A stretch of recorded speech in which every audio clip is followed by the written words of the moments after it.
ఏం వాగ్దానాలు చేశారంటే అధ్యక్ష, 250 గజాల ఇళ్ల స్థలం ఇస్తా అన్నారు. ఆ ఇళ్ల స్థలంలో ఇల్లు కట్టుకోవడానికి 5 లక్షలు ఇస్తా అన్నారు. 4,000 పెన్షన్ ఇస్తా అన్నారు. 10 లక్షల హెల్త్ ఇన్సూరెన్స్ ఇస్తా అన్నారు. ఉద్యోగం ఇస్తా అన్నారు. ఇలాగ అనేక వాగ్దానాలు చేశారు అధ్యక్ష. నాకు నిజంగా చాలా సంతోషం అనిపించింది అధ్యక్ష.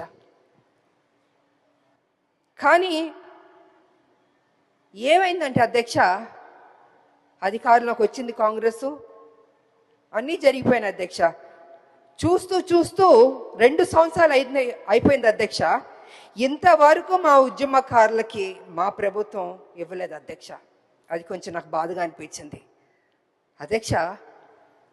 ఎన్నో స్కీములు మనం అనౌన్స్ చేస్తున్నాం, పెడుతున్నాం. మా ఉద్యమకారులకు ఫస్ట్ ప్రయారిటీ ఇచ్చి చేస్తుంటే, ఏదైతే మనం కదా చెప్పాం ఉద్యమకారులకి ఇల్లు ఇస్తా అన్నాం, పెన్షన్ ఇస్తా అన్నాం, ఆరోగ్యం గురించి హెల్త్ ఇన్సూరెన్స్ ఇస్తా అన్నాం, ఉద్యోగం ఇస్తాను, ఇలా అన్నీ మనమే కొంచెం చెప్పాం కదా అధ్యక్ష. అవన్నీ చేస్తుంటే ఆన్ టైంకి ఫస్ట్ ప్రయారిటీ ఇచ్చి ముందే చేస్తుంటే గౌరవంగా ఉండేది అధ్యక్ష. ఇవాళ పరిస్థితి ఏమైందంటే అధ్యక్ష, ఉద్యమకారులు అడుగుతున్నారు, అయ్యా మీరు కదా మాకు ప్రామిస్ చేశారు, ఏమైంది అని వాళ్ళు చాలా గౌరవంగా మర్యాదగా ప్లీజింగ్గా అడిగారు అధ్యక్ష. కానీ నాకు తెలియదు అధ్యక్ష, ఎందుకు డిలే అయిందో నాకు తెలియదు అధ్యక్ష. ఇవాళ కమిటీ వేస్తానని కూడా అని చెప్పారు. నా ఉద్దేశంలో అయితే అధ్యక్ష, కమిటీ అన్నది కొంచెం డిలే అవుతుంది అధ్యక్ష.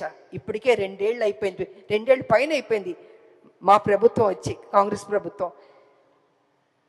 తొందరగా వాళ్ళకి ఏం మనం వాగ్దానం చేస్తే బాగుంటుందని అధ్యక్ష.